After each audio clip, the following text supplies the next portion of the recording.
Malcolm. Hey, hi Sam. Alright, welcome to DJ Spotlight Behind the Decks. Thanks for having me. Awesome. Let's start with some quick fire questions. Fire shall we? away. Rain or shine? Rain. City life or countryside? Countryside. Pancakes or waffles? Pancakes anytime. Car or bike? Car. Alright, the last question is Tom Yum or Mala? Wow, I'll go for Tom Yum anytime, man. That's great because we're the place for Tom Yum. Let's go. Let's go.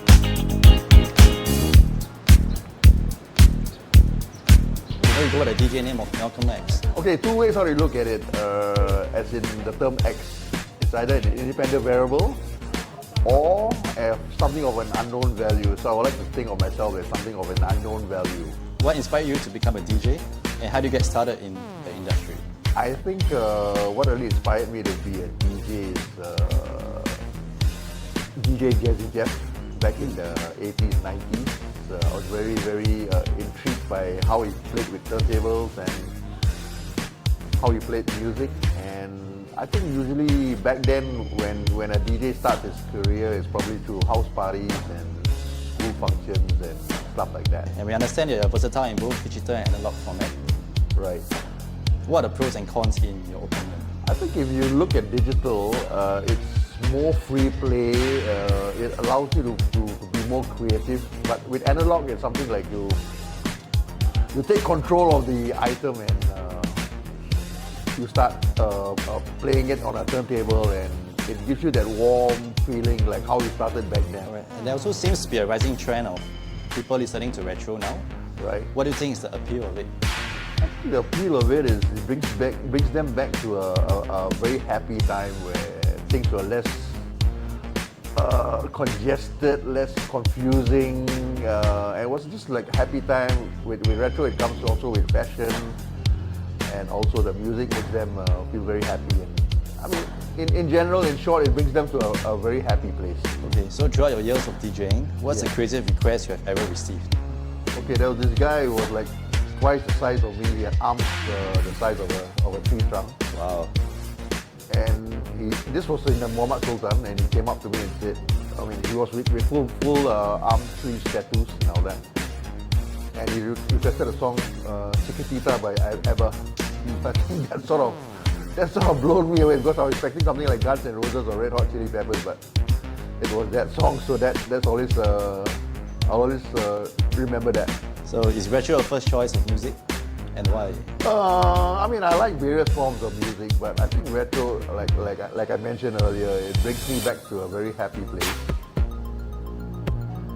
So it also brings me back to a time where I actually started my journey. So I guess, yeah, I kind of like the way it was done back in the day. Yeah. Besides vinyl records, do you collect anything else?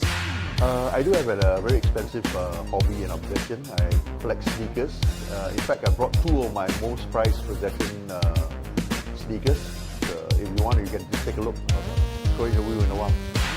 Okay, here's one of my prized possessions which I brought along. It's a limited edition Run DMC sneaker, which is only 5,000 pieces in the world. And I was very fortunate also to take part in a lucky draw to get this small little miniature replicas of the shoe. So I think this one cost as much as the shoe itself. Okay, for my second pair, which I like to showcase, it's Air Jordan 1 Reds, which was released in 1984. Now there's a little history and story behind this. When Michael Jordan wore this on the basketball court to play, each time when he wore this, he had to pay $5,000 as a fine. Because back then, things were a bit conservative. So if you didn't have shoes that had any white in it, they were not deemed to be basketball shoes. So that was a fine which Nike gladly paid, and as they say, the rest is all history. So that's the story about 1984 Air Jordan 1 Red. But what I have here is a 2014 replica. Thank you. Alright, a little bit more of a family. Do Okay. you have any kids, Malcolm? Yes, Sam, good question. I have a kid, a daughter, who's going to be 25 this year. She's happily pursuing her career. So I don't think she's very much interested in being a DJ. So yeah, I just leave it to her to pursue her ambitions. Despite your vast experience, do you think there's a need to constantly practice? as a DJ? Oh yes, Sam. In fact, if you're a DJ, it's always non-stop practicing and discovering new music, new mixes, and yeah, it's just an ongoing process, so to speak. Yeah.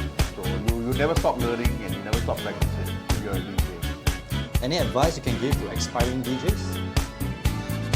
Well, if you're really interested in beginning your DJ journey, I would invite you to come over and join us at 𝐍𝐀𝐊𝐀𝐑𝐈𝐍 DJ Academy to take up your course in analog or digital journey. We have very well-trained DJs who are actually performing in the clubs to guide you and assist you in your learning journey. Yeah. So come and join us anytime if you're interested in joining us in wanting to become a DJ. 𝐍𝐀𝐊𝐀𝐑𝐈��� DJ Academy. Alright, Malcolm, thank you so much for being on this interview with us. Where can we catch you perform? Oh, Sam, you can catch me either at the Simply Retro at Chimes or Simply Retro at Clarke Quay. That's where we'll be performing with two great bands twice or three times a week. Hope to see you on the dance floor.